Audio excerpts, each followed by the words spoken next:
Bienvenido, bienvenida a Sin Púlpito ni Maquillaje. Aquí hablamos de fe, vida y misión, sin filtros ni rodeos. Contigo, el Dr. Jules Martínez y Robert Guerrero. Bienvenidos a Sin Púlpito ni Maquillaje. Les habla el Dr. Jules Martínez Olivieri y me encuentro hoy con el pastor Robert Guerrero. Hola Jules, hola a todos. Bienvenidos a un episodio más de Sin Púlpito ni Maquillaje, animado con este espacio que tenemos y todo lo que hemos experimentado y la hemos disfrutado, Jules. La hemos disfrutado, sí. Recientemente estuvimos hablando acerca de la importancia de relacionar bien el evangelio para la ciudad, para la vivencia en la ciudad, en el contexto de la ciudad. Pero hay un aspecto de esa discusión que queremos tratar hoy, es el aspecto de que lo que carga el evangelio no es una fuerza abstracta, es la iglesia. Y es la iglesia como movimiento del reino de Dios. Así es. Eso, o sea, la pregunta que uno se hace es, ¿existe la iglesia para sí misma? ¿O existe la iglesia para algo más? Y cuando nosotros hacemos esa pregunta, la respuesta de la Biblia es clara. Sí. La iglesia no existe para sí misma. La iglesia existe para avanzar el reino de Dios. Como testigo del reino que avanza el reino de Dios. Y cuando la iglesia se existe para sí misma, se fascina con sí mismo y simplemente para subsistir, se pierde de su naturaleza, de ser misión de Dios en este mundo, ¿verdad? Y se vuelve un monumento en vez de movimiento. Quizás tú has visto y puedes decir, ¿qué significa que la iglesia exista para sí misma? O, por otro lado, podrías decir, yo sé a qué te estás refiriendo. Cuando existimos para nosotros mismos hay ciertas cosas que son, ¿cómo diríamos? Es como mirarte en un espejo, solamente estás preocupado de cómo tú luces. Está buena esa. Así que hay días que luces mal y entonces te esfuerzas por lucir bien. Pero todo se trata en última instancia de ti o de mí.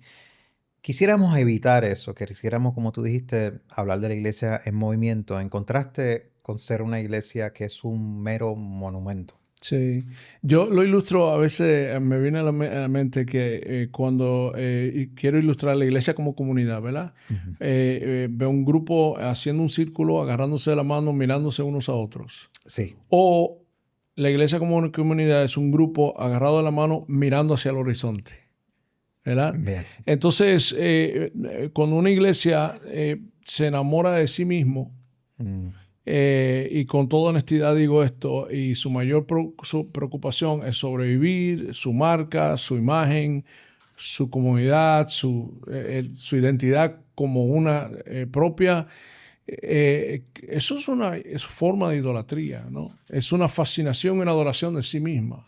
Oye, pero hay una sutileza en eso que estás mencionando, porque en un sentido a veces se siente natural de que la preocupación principal es cómo nos preservamos, cómo seguimos, vamos a añadir más programas, vamos a hacerlo más complejo, más atractivo, vamos a buscar más dinero para sostener lo que queremos hacer. Y muchas veces terminamos haciendo todas esas cosas para sostener un culto o un servicio del domingo de 2 horas. Sí, lamentablemente, ¿no? Y sabemos dónde termina eso. Solo bueno, podemos, toda supuesta idea o sabiduría, uno dice Jesús, la sabiduría se conoce por sus hijos, ¿verdad? ¿Cuáles son los hijos de ese modelo de iglesia que existe para sí misma? Bueno, podemos ir a Europa, de donde nos vino nuestro modelo de iglesia, ¿verdad? Wow. Y ver en qué termina eso. Mi esposa y yo tomamos unas vacaciones, era uno de mis regalos que yo le quería dar a los 30 años de aniversario.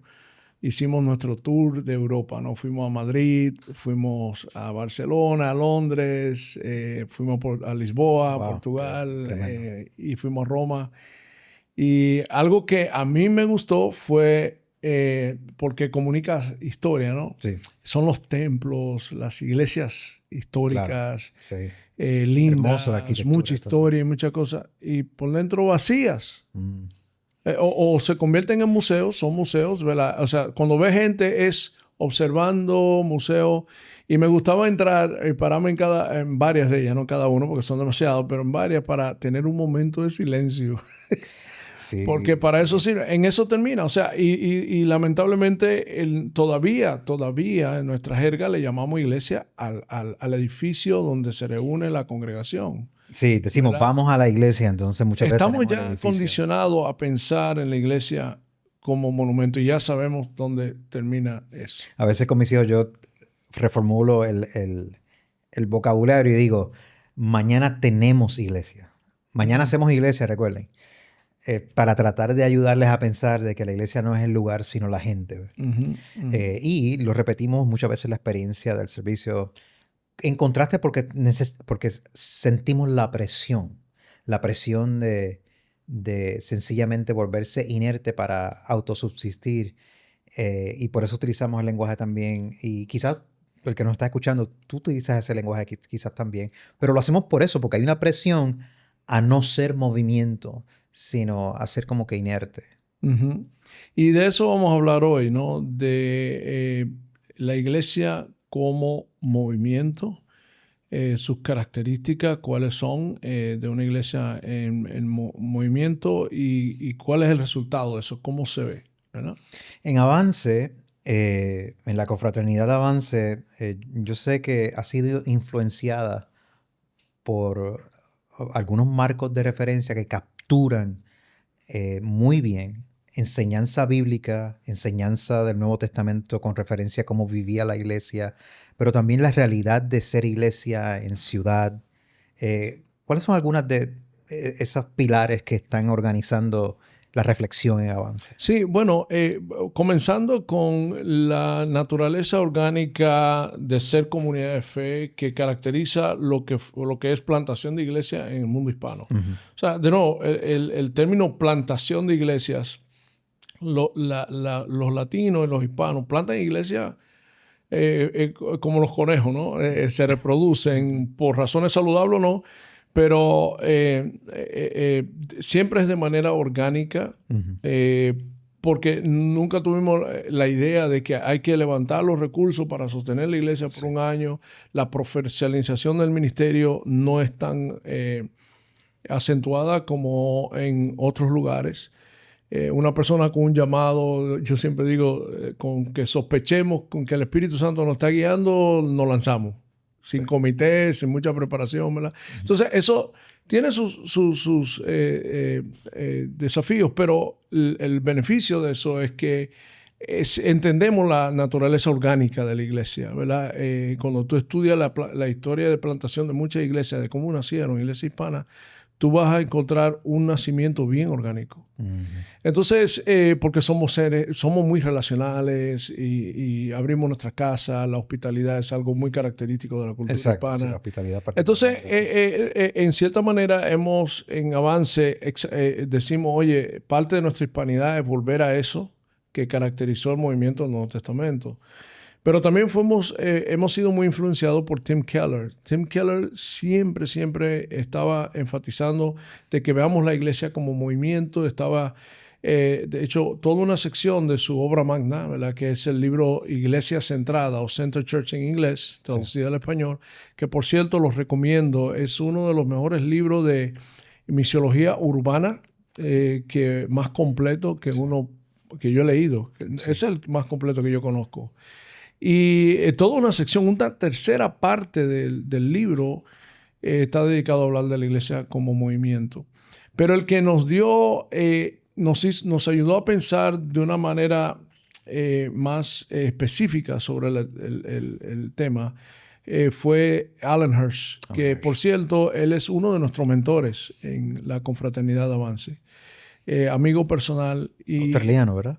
Sí, bueno, él es judío surafricano. Judío surafricano que vive en Australia. Sí, que vive en Australia, vive a todo el mundo, ¿verdad? Entonces, Alan, particularmente, él tiene todo un libro que desarrolla esto, que se llama Caminos Olvidados, que la segunda edición ya salió en español también, que nos empuja y nos da lenguaje más detallado de la iglesia como movimiento y cómo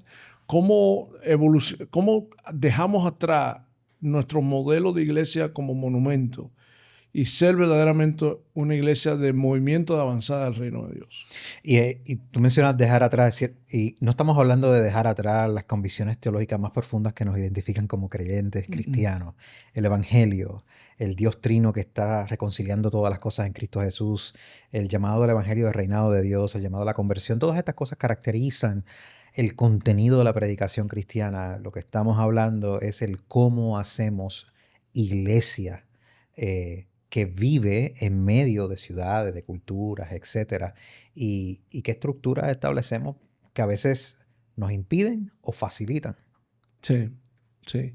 Y parte tiene que ver, y tal vez nos están oyendo algunos y pensando, ayúdame a ver cómo se ve esto, ¿verdad? ¿Cómo se ve esto? Y empieza mucho con poder activar la imaginación en esto, porque la capacidad, eso... Muchas veces el institucionalismo y las ideas demasiadas arraigadas históricas no nos permiten imaginar. Sí. No nos permiten soñar. Entonces, hay que activar la imaginación de nosotros, ¿verdad? Empezar a usar imágenes y figuras, metáforas que nos ayuden a articular la iglesia como movimiento y no como monumento. Una de las maneras en que hemos visto, ¿verdad? Si tú fueras a dibujar la iglesia como se concibe normalmente, tú dibujas un templo, ¿verdad? Y Alan Hirsch hace esto, ¿verdad? Este es lo que tenemos en la mente, ¿verdad? Cuando pensamos en la iglesia, un templo, un lugar. De hecho, hay iglesias, muchos de nuestros hermanos hispanos que piensan que hasta que no tienen un templo, hasta que no tienen un local, no son iglesias, ¿verdad? Sí, y hay algunos que cuando piensan plantar iglesias, lo primero que están pensando es conseguir un local, ¿verdad? Y es por esa... ¿Y qué hacemos con las iglesias que se reúnen en la playa? Tengo un amigo. Exacto, como un amigo que queremos nosotros invitar a nuestro programa, nuestro productor. Entonces, pero, ¿qué tal si pensamos en la iglesia? Y me gusta como Alan Hirsch usa, pero no como el signo de paz y no, sino como un estornudo. ¿Verdad? Si tú piensas en el estornudo, es algo que en su salida es concentrada las partículas, pero luego se van abriendo, se van expandiendo y tú no tienes el control de eso, ¿verdad? Y eso es lo que pudiéramos llamar la naturaleza apostólica de la iglesia, que por cierto tiene que ver con la eclesiología, tiene que ver con cuando nosotros estudiamos la doctrina de la iglesia, bueno, la iglesia en su esencia es apostólica, ¿verdad? Y claro, queremos aclarar aquí, cuando hablamos de apostólico, no estamos hablando de la distorsión de reducir el apostolado a un cargo, ¿verdad? O a un título que alguien usa para justificar algún tipo de estatus dentro de la iglesia. No es eso. Estamos hablando de la naturaleza apostólica de la iglesia como enviada, ¿verdad? Que quiere decir, es lo que el sentido de envío. De hecho, la iglesia debe concebirse como enviada, y eso Jesús nos envió, ¿verdad? Nos envió a todo el mundo a ser discípulo y por ende la multiplicación es muy importante. Sí. Y cada cristiano debe concebirse a sí mismo como enviado, ¿verdad? A donde tú trabajas, donde tú estudias, en la comunidad en la que tú estás, en el complejo de apartamentos que tú vives, tú eres un enviado de Dios en ese lugar. Entonces es rescatar eso y cómo nosotros repensamos la iglesia desde ese impulso apostólico o cómo somos ese estornudo, ¿no? Sí, como el carácter expansivo, expresivo, orgánico de la iglesia hacia afuera. Y esto no quiere decir que no tengamos eclesiologías específicas. Por ejemplo, una eclesiología congregacional, los bautistas, una eclesiología de presbíteros, presbiterianos, etc. Eso tiene que ver con sistema de gobernanza, etc. Pero inclusive teniendo algunas estructuras como esta, algunos como modelos, estos modelos se pueden cerrar en sí mismos o pueden ser expansivos, pueden ser orgánicos, pueden moverse. Y quizás hay movimientos que tú puedes decir, mira, tiene más agilidad para poder moverse, en vez de quedarse en vez de convertirse en un movimiento se puede mover, pero, o sea, de un monumento se puede mover. Pero estaba pensando, cuando estamos hablando de un monumento, estamos hablando de una expresión en particular de ser un tipo de institución que no está sujeta a cambio, a autoevaluación, que solamente le interesa la autopreservación. Uh-huh. Y digamos, bueno, o sea, las instituciones surgen cuando las prácticas, los valores o sistemas de un grupo se van estabilizando, se le da consistencia, se organizan. Eso no es malo. O sea, nosotros necesitamos instituciones en las sociedades. Claro. Ese no es el asunto no es anti-institucional. El asunto es que hay una tentación en las instituciones, casi una patología. Y la patología es cuando, en vez de cambiar para el beneficio de afuera, se convierte en un ejercicio de autopreservación solamente. Sí. Bueno, cuando la institución se puede convertir en uno de los ismos idolátricos, ¿verdad?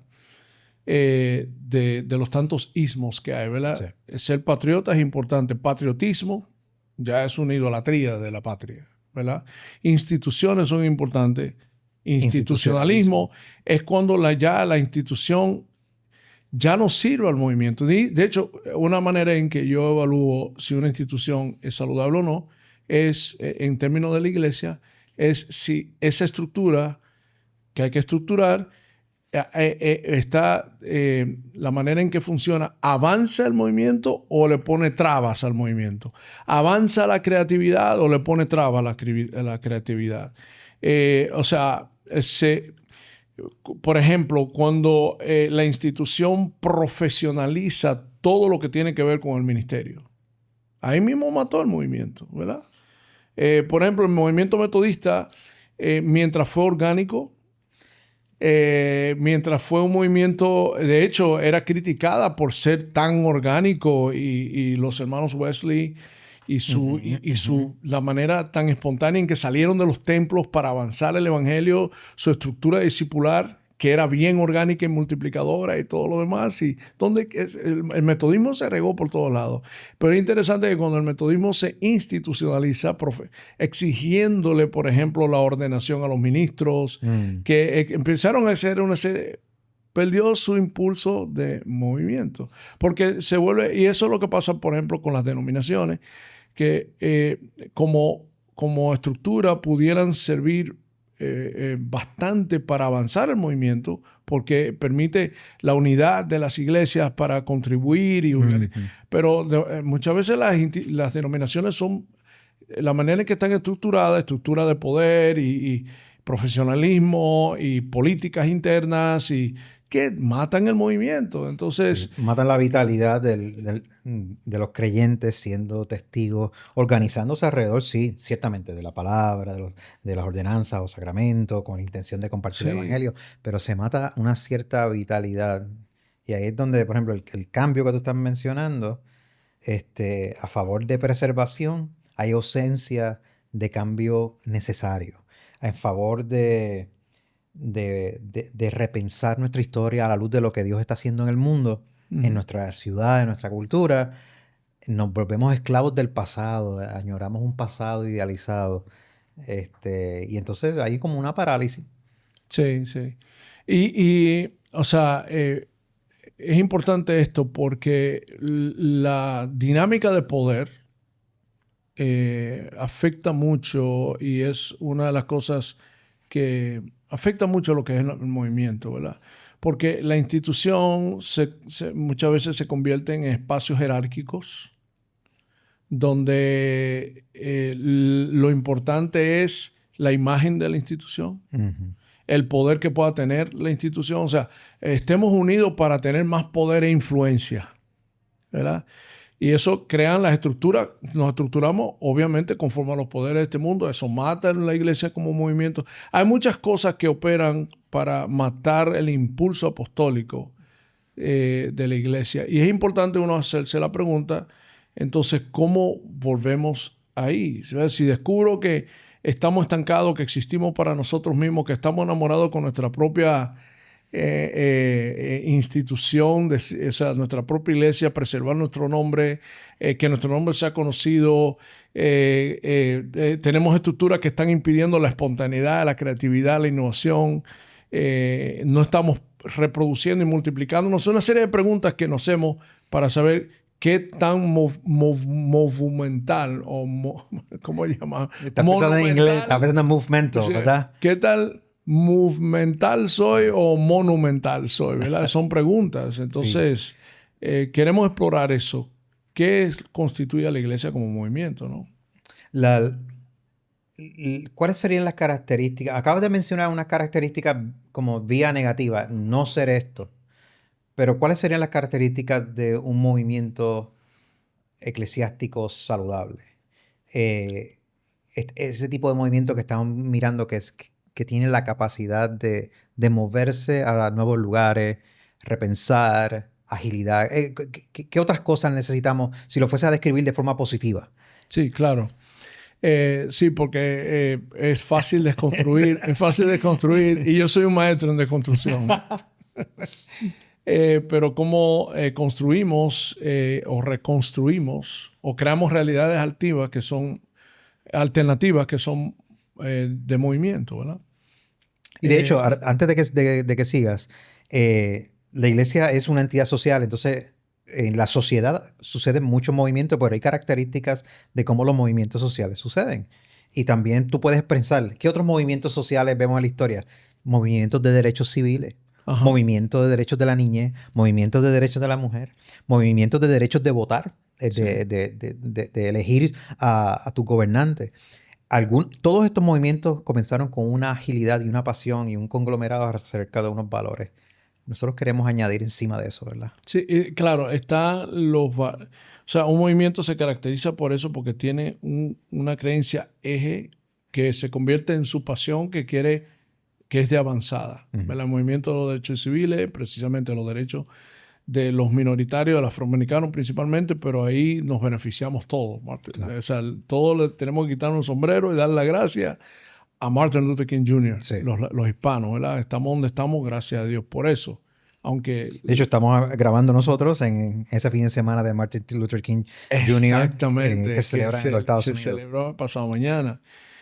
Son movimientos que tienen un core de idea, una pasión que surge de una realidad que ya sea de dolor o de visión, ¿verdad? De algo que inspiran, que quieren ver. Y saben reunir a otros, encontrar a los demás que tienen ese tipo de inquietud también. Saben articularla para crear conciencia sobre esa visión o esa pasión. Y reunir a la persona y movilizarla hacia esa causa. Y sabe estructurarse para multiplicarse. Son movimientos, ¿no? Uh-huh. Qué interesante. La iglesia de Jesucristo. Oye, ¿qué causa mayor?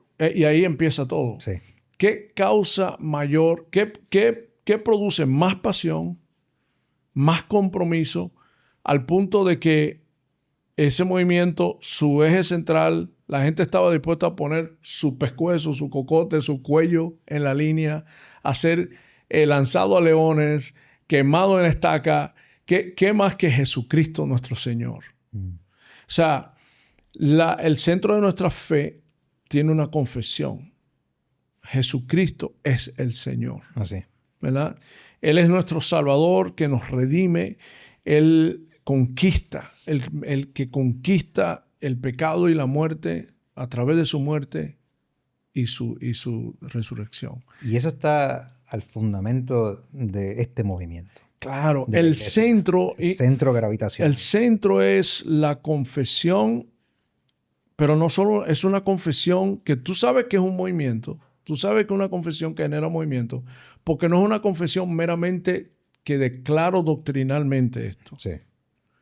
Es una confesión que es una realidad que ha transformado mi vida, que me impulsa, que la creo, y puede ser que hasta doctrinalmente no la sé articular muy bien, como yo le decía, como yo el cuento que yo hago con mi mamá, que pasaba por la clase de teología. Mami, ¿qué es justificación por fe? Jesucristo me ama. Y yo lo tengo que dar a conocer y Él perdona nuestro pecado. Sí. Esa pasión, no hay pasión más grande que cuando uno conoce a Jesús y Él es el Señor de nuestras vidas, el Señor de nuestra comunidad. Y eso debe ser el centro. Y uno dice, bueno, uno diría, Jules, pues obvio, somos cristianos. Es interesante, cuando uno hace evaluación, y en Avance hablamos mucho de esto, la pregunta principal de Avance ¿es Jesús y las buenas nuevas de quién es Jesús y lo que vino a hacer por nosotros el centro de lo que somos, de nuestra atención, de nuestro enfoque y de donde se desprende todo y con lo que se conecta todo? Porque no necesariamente las iglesias tienen eso como centro. Oh, no, definitivamente. Y si tú quieres evaluar, este reclamo que estás haciendo ahora mismo, si tú estás escuchando esto y quieres evaluar eso, solamente evalúa el contenido de lo que se comunica. Ya. Lo que se comunica públicamente. No lo que se dice, no lo que se dice que son nuestras prioridades, sino lo que se hace y se dice constantemente en la rutina semanal. Correcto. Mira, yo he ido a iglesias, mis hermanos que amo, ¿verdad? Porque todas las iglesias tenemos defectos. Claro. Y la iglesia Apocalipsis lo muestra. Jesucristo anda en las 7 y la ama y a todito le saca los trapos sucios.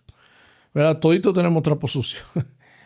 Pero yo he ido a iglesias donde yo puedo ir domingo tras domingo y escuchar mensajes y Jesucristo no es el foco del mensaje.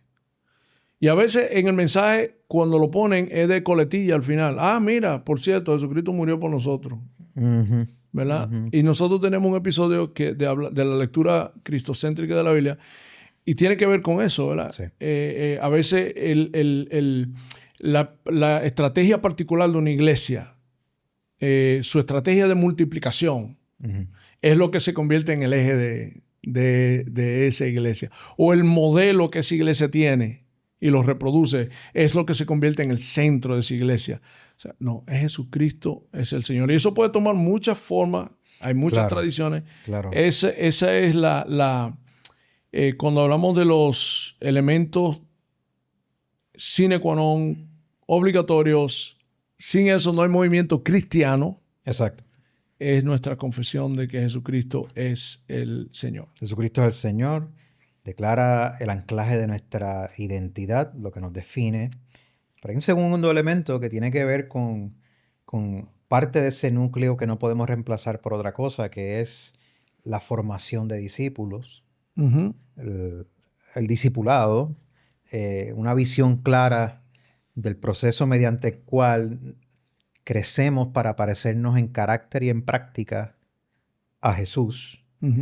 Creciendo en virtudes, creciendo en movimiento, creciendo en la comunicación del evangelio con otros, en la vivencia, tratando de mostrar que hay lealtad y coherencia entre práctica y confesión en todo lo que hacemos. Sí.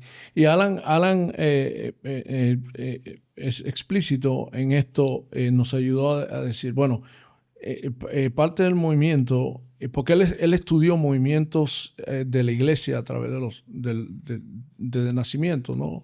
Cuando la iglesia tiene ese movimiento, esa multiplicación exponencial, ¿verdad? El nacimiento de la iglesia no testamentaria, la iglesia de la China, que fue un fenómeno, el metodismo, o sea, muchos movimientos, y cuando tú tienes movimiento cristiano en Latinoamérica, tú descubres estas cosas también. Y como tú dices, el discipulado es importante, pero él habla de, primero, discipulado, entender qué es discipulado, y como Jesucristo es el centro, eso quiere decir que el discipulado es que nosotros, ¿quién fue? Creo que fue René Padilla, o el mismo Alan Hirsch, no recuerdo qué dijo. El discípulo es un seguidor que hace las mismas cosas que hace su maestro por las mismas razones que él hace. O sea, no solamente lo imita, sino que por qué lo hago también es definido. La motivación. Por su maestro. Entender. Entonces, discípulo es, miro a Cristo, me parezco a Cristo. La otra es hacer discípulos. ¿Verdad? Que es ya la iglesia que es movimiento tiene una estrategia. Elabora su plan de formación de su gente. No lo deja al azar, ¿verdad? Y en Comunidad Avance nosotros hablamos mucho de eso, damos entrenamiento y le decimos a los plantadores de iglesia, ¿cuál es tu estrategia discipular para que Cristo sea formado en todo el que va caminando hacia la cruz. Sí, sí, sí.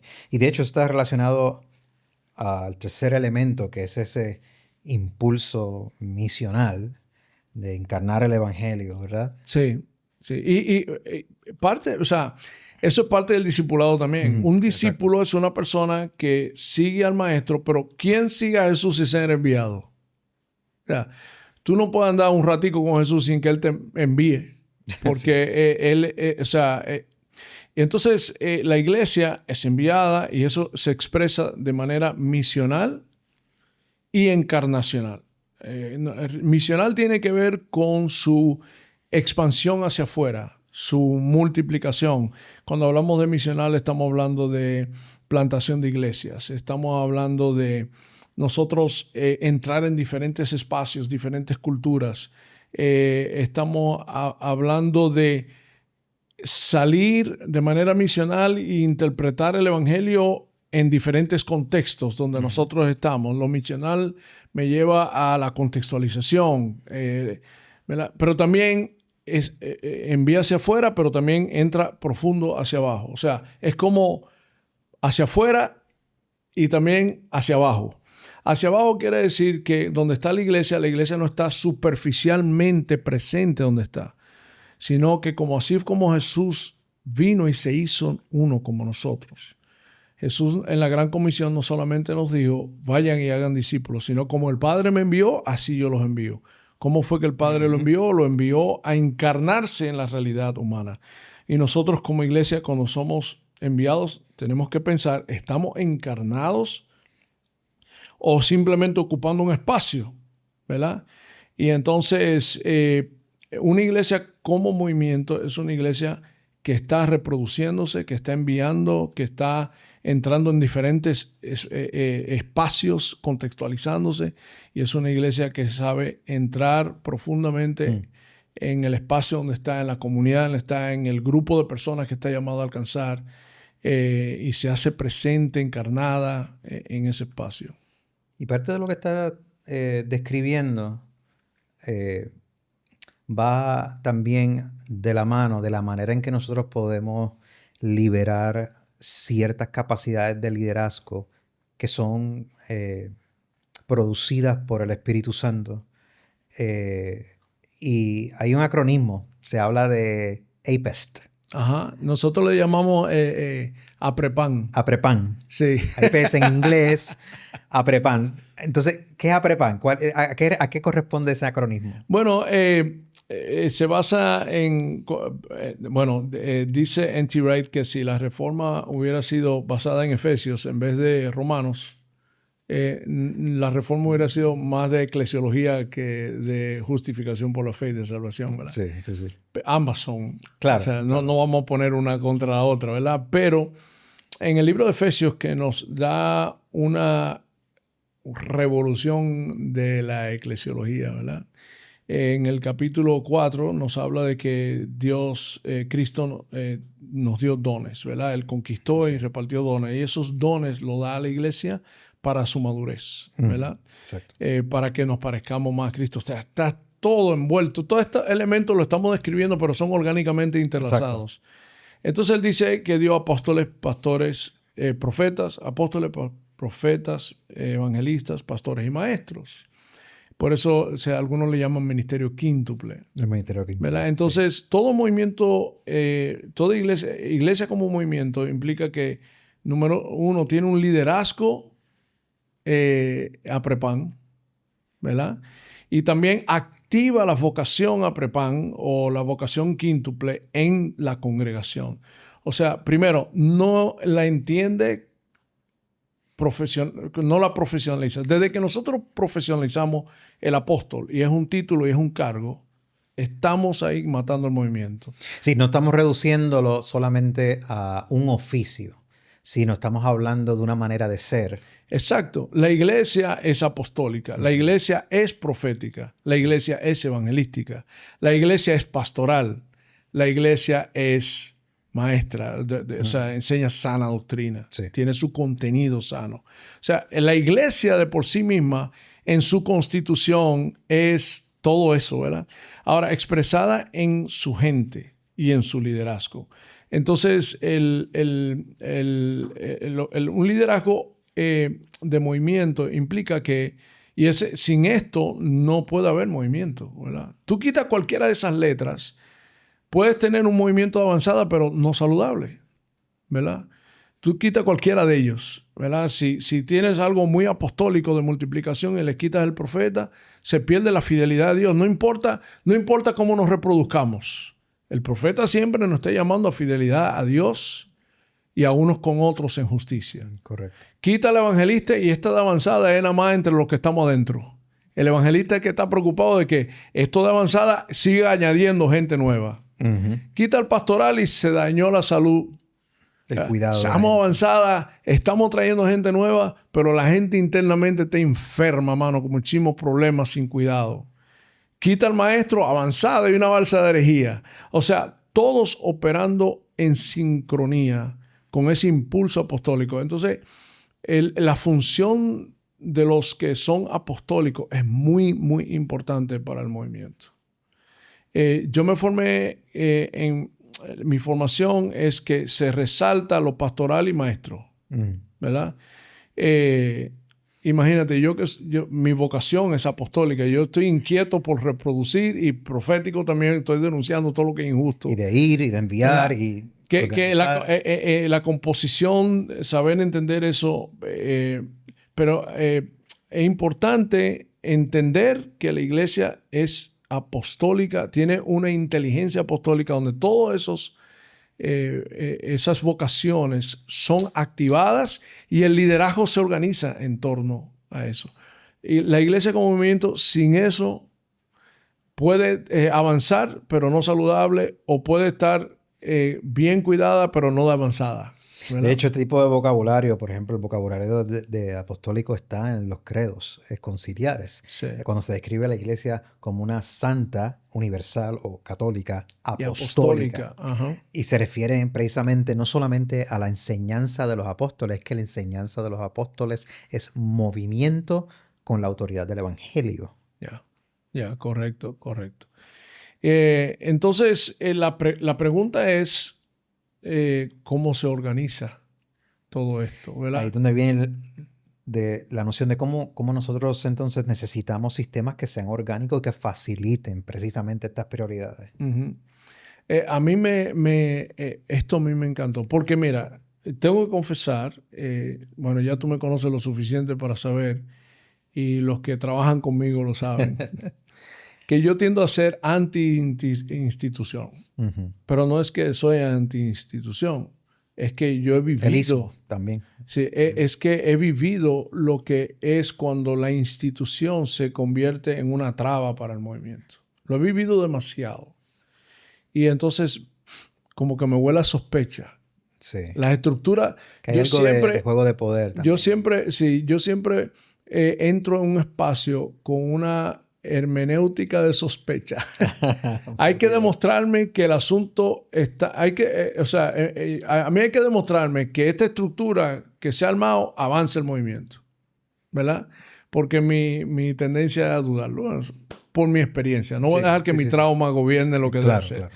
Pero cuando yo escuché esto de sistemas orgánicos, el concepto de caórdico. Caórdico. Y yo lo entiendo porque cuando tú vas a mi casa, lo mío parece un caos. Donde está la llave, donde está la ropa, pero yo conozco mi caos. Tiene un sistema. Es un caos controlado. Eso tiene un sistema. Eso tiene un sistema. Yo pongo la llave aquí porque lo último que cuando te entiendes. Tiene su lógica. Su lógica. Tiene su lógica. Bueno, los movimientos y la iglesia como movimiento, la iglesia es por naturaleza orgánica. Uh-huh. La iglesia no es por naturaleza institución. Es orgánica. Es un cuerpo, es el cuerpo de Cristo, ¿verdad? Es familia. Las imágenes. Entonces, bien, pero es orgánico. Nosotros, el cuerpo de nosotros como seres humanos somos orgánicos. Sí. Pero lo que sostiene lo orgánico es sistema. No sé cuántos sistemas, ¿no? Tenemos sistemas respiratorios, sistemas digestivos, el sistema nervioso, sistema esquelético, óseo, lo que sea, ¿verdad? Si uno de esos sistemas no está funcionando, nos enfermamos. Si 2 de esos sistemas, como dice Alan Hirsch, nos internan. Si 3 de esos, nos morimos. Ahora, pero hay que entender, esos sistemas es lo que hace funcionar lo orgánico, ¿verdad? Lo organismo vivo que somos nosotros. Bueno, ¿qué tal si nosotros pensamos la manera en que estructuramos nuestra iglesia para sostener el organismo, para darle movilidad, para darle salud, para que pueda funcionar como organismo, ¿verdad? Entonces, obviamente hay que crear sistemas, hay que preguntarse si los sistemas que tenemos... Entonces, ¿qué pasa? La iglesia hereda sistemas. Bueno, primero hereda sistemas que se lo imponen de yo no sé dónde, ¿verdad? Los otros días lanzaron una iglesia y apenas empezando ya tienen estructura de gobierno de ancianos. Y yo le digo, ¿tú sabes cuánto tiempo duró la iglesia neotestamentaria para nombrar ancianos? Creo que fueron como 8 años. Para ellos decidí, señores, espérate, vamos a estructurar este asunto. ¿Tú sabes cuánto tiempo duró para tener diáconos? O sea, son la misma iglesia neotestamentaria. Y muchas veces fueron crisis las que entonces provocaron la reflexión, por ejemplo, el diaconismo. Había una crisis en la iglesia. Una crisis, la generó. Cuidado de la gente. O sea, entonces, no estamos hablando de que esas funciones no son importantes. Claro. Son importantísimos. Pero están queriendo estructurar. Hay estructuras misionales, ¿verdad? Que se le impone a una iglesia apenas naciendo, ¿verdad? Entonces, es importante que la iglesia como organismo, los sistemas que se van creando, que muchas veces son contextuales y responden a la realidad de esa iglesia en su entorno, se vayan y que sean saludables y que sean revisitados constantemente. De sistemas orgánicos, entonces, hay otro elemento aquí que Alan Hirsch lo llama comunitas. Es vivir en comunidad con una experiencia de liminalidad. Esta disposición de fluir, de tomar riesgo, de tomar iniciativas, de lanzarse en la aventura. Sí. Háblanos de ese concepto de comunitas. Mira, lo voy a ilustrar con algo no tan bonito. Pero cuando yo pienso en esto, la imagen que me viene es... Tú te pones a pensar, mira, yo estuve en mi juventud involucrada en pandillas y en cosas que es feas, delincuencia, pero hay algo ahí, comunitas, liminalidad. Porque, ¿qué pasa? El grupo se forma buscando, nosotros como jóvenes, buscando una identidad y forjamos historias juntos. Esas historias son cosas interesantes que celebramos y otras fechorías terribles, ¿verdad? Pero es un grupo que se interrelacionado, que su identidad se siente a sí misma como parte del grupo, donde forjan historias juntos, viven aventuras juntos, sufren juntos y se protegen mutuamente, ¿verdad? Entonces, yo viví eso en 2 momentos de mi vida, que fue cuando yo estaba en las pandillas, para mal, claro, y cuando estaba en mi iglesia. La iglesia, las historias que uno tiene, las historias misionales, las aventuras que uno vive con los hermanos, la hermandad que se da. Entonces, la koinonía bíblica, ¿verdad? Que es ese concepto de una comunidad bien íntima, no sucede sin la aventura de lo misional y sin el sacrificio de lo misional. La aventura de lo misional, me gusta esa frase. Y es cuando nosotros podemos contar historias. Por ejemplo, en Avance, nosotros somos el eje de Avance, somos un grupo de amigos que vivimos tantas experiencias juntos. La Red del Camino, eso fue la fortaleza de la Red del Camino. Sí. Que viajamos juntos, abríamos fronteras juntos, nos confrontábamos mutuamente. Cuando pasaba algo con uno de los líderes, llorábamos juntos, disfrutábamos juntos, o sea, mucha aventura. Y la iglesia, ¿verdad? Si es de culto de los cultos de los domingos no producen eso. Tampoco necesariamente pequeños grupos. Los pequeños grupos pueden ser un espacio de consumo, simplemente donde voy, tengo un estudio bíblico y me voy y no se por esa hora ya. Son importantes, estos dos espacios son importantes. Comunitas es cuando como grupo nosotros asumimos hacer vida juntos, hacer misión juntos, compartir nuestras penurias y nuestras alegrías juntos en el contexto de misión. Cuando la iglesia vive esa, nosotros en Avance le llamamos que esa es la sombrilla, esa es la cultura de movimiento. La cultura de movimiento, la sombrilla es que hacemos todo esto como familia, como hermandad, como compañeros que nos mentoreamos unos a otros, lloramos unos con otros, somos vulnerables unos con otros, nos corregimos, nos disciplinamos unos a otros. No es una estructura externa que ni siquiera sabe quién soy, que me manda líneas sobre una disciplina por un acto mal que yo cometí. No, ese círculo que se cuida mutuamente y dice, hermano, ¿qué pasó ahí? ¿Cómo vamos a ayudarte para superar ese déficit que tú tienes en tu vida? ¿Cómo te vamos a acompañar en ese proceso? Todo eso tiene que ver con ese sentido de comunidad. ¿Y cuáles son algunos retos que han enfrentado o que son constantes en esta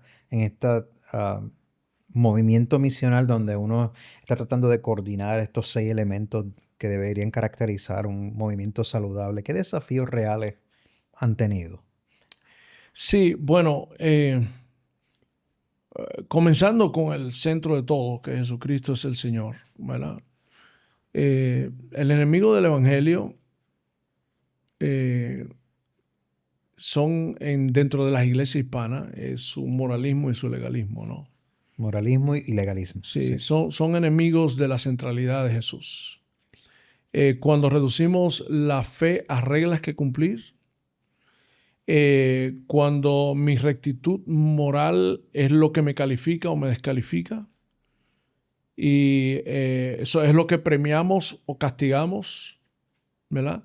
Eso ya sustituye a la persona de Jesús, ya sea por esas reglas, esas normas culturales o esas doctrinas, el reducir a Jesús y el Evangelio a doctrina. Jesús y el Evangelio es doctrina, pero es más allá de eso. Claro. Jesús es un ser vivo. Son enemigos de el Jesús en el centro. A veces las iglesias se cogen con una doctrina, ¿verdad? Que no es Jesucristo necesariamente. Y se fascinan y venden esa doctrina. Eso es lo que vemos eso como un estorbo. Sí. La otra es cuando nosotros...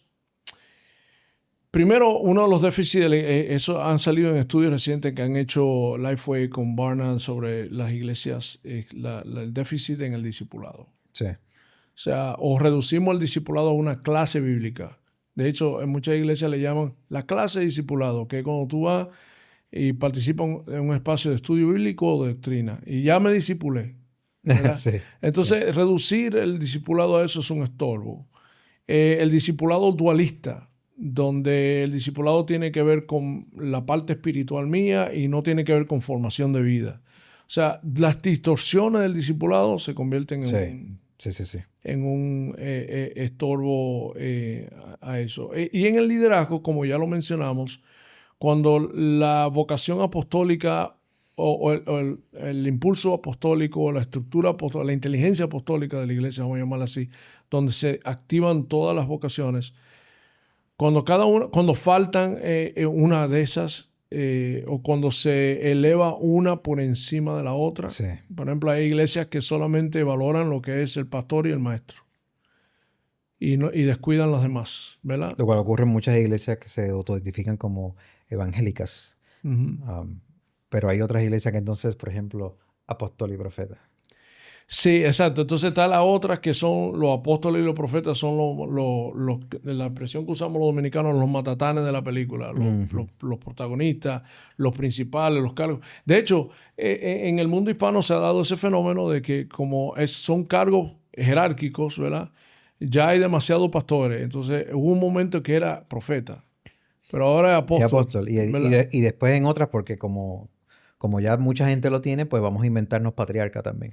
patriarca, cuando viene a ver, se va a inventar la cuarta persona del Espíritu Santo, ¿verdad? Que, o sea, porque es subiendo de rango o algo así. Pero esas son las distorsiones que impiden movimiento. Desde el momento en que esas vocaciones se profesionalizan, no quiere decir que yo no me vuelva una persona madura, experto en mi vocación y por ende líder. Y desde esa posición yo guío, y no tiene que ver con eso. Pero es cuando se vuelve un título, una posición. Solamente un título, cuando se reduce. Entonces eso mata. No hay cosa que mate más movimiento que ese asunto.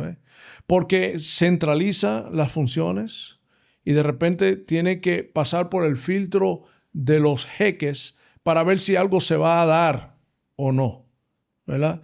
Si recibiste el llamado macedonio, hermano, se dañó ahí mismo porque lo tiene que pasar por 20,000 comités y la autoridad eclesial y que yo qué, que yo cuánto, ¿verdad? Obviamente estoy hablando desde mi propia lucha. Ya tú sabes que tengo un concón ahí con algo de eso, ¿verdad? Una bronca. Entonces, también cuando la iglesia se estructura a destiempo demasiado, o el institucionalismo dentro de la iglesia, las estructuras jerárquicas, las estructuras de poder que se dan dentro de la misma iglesia, porque uno diría, bueno, la ventaja de ser bautista es que cada iglesia es independiente.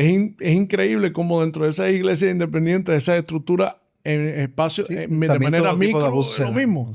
Porque es algo muy humano de nosotros, somos así. Entonces eso mata el movimiento. Y cuando reducimos la comunidad simplemente con estar juntos y no lo conectamos con el aspecto misional y de profundidad de relación y de hacer y forjar historias juntos, cuando la comunidad es simplemente un espacio donde yo voy 1 hora y media a la semana a un grupo con el que me reúno. Sí, un club social donde quizás puedo tener algunas cosas en común, pero esto no es una comunidad transformadora, donde se vive la transformación de vida, donde se busca el bien común, donde queremos el florecimiento para todo el mundo, no solamente los que están cerca de la comunidad. Yo diría que, como decía un amigo también, la iglesia es quizás la única institución en el mundo, el único organismo social en el mundo cuya razón de existir es para ser en servicio de otros que no son parte de ella. Oye, todos los demás es para adentro. La iglesia existe para ser para otros. Para otros. Por ejemplo, cuando el sentido de comunidad no es misional, no abre espacio para que otros entren en ese espacio. O se lo enreda, se lo complica, se lo hace difícil, ¿verdad? Porque se vuelve comunidad centrada en sí misma, de autoconsumo y codependencia, ¿verdad? A mí me pasó que me tocó replantar una iglesia, asumí ese rol, ¿verdad? No lo vuelvo a hacer, yo no soy replantador. Eso fue muy difícil para mí, pero tenía un sentido de comunidad muy linda, se amaban mutuamente, pero era una comunidad tan encerrada en sí misma y de relaciones de codependencia que mató lo misional, mató el impulso misional, ¿verdad? Y muy homogénea, ¿verdad? Bueno, son de las cosas que hemos visto que son los déficits o las trabas, los desafíos reales que se han. Y también, por último, quiero mencionar que estos elementos no estén integrados entre sí. Correcto, correcto.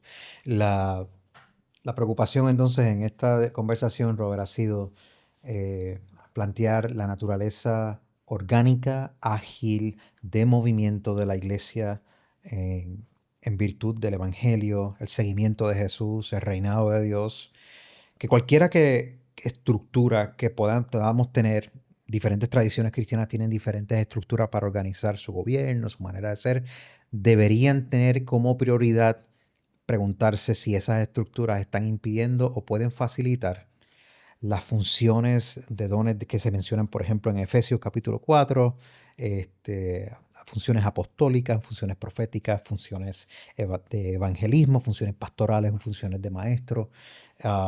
Y esa liberación de funciones nos permite florecer como iglesia y nos permiten evitar ser meros monumentos.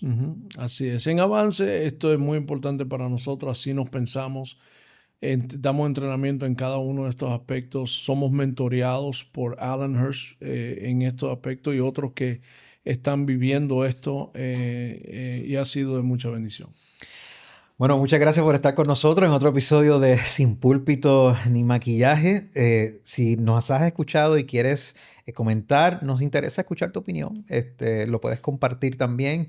Recuerda que si quieres saber más, puedes buscar también el grupo de Avance. Usualmente en los subtítulos puedes mirar Avance acá si quieres aprender más de Avance y City to City. Sí, y recuerda seguirnos en Spotify, en también Apple Podcast, en YouTube. Dejarnos tus comentarios ahí, darle los likes, los símbolos que se usen, que nos ayudan, y comparte esto con gente que tú conoces. Délo para adelante, pásalo para adelante. Hasta la próxima. Acabas de escuchar Sin Púlpito ni Maquillaje con el Dr. Jules Martínez y Robert Guerrero. La semana entrante tenemos un nuevo episodio para ti hablando sobre fe, vida y misión, sin filtros ni rodeos. Recuerda seguirnos en todas las plataformas de podcast en audio y también en YouTube como Sin Púlpito ni Maquillaje. Dios te bendiga.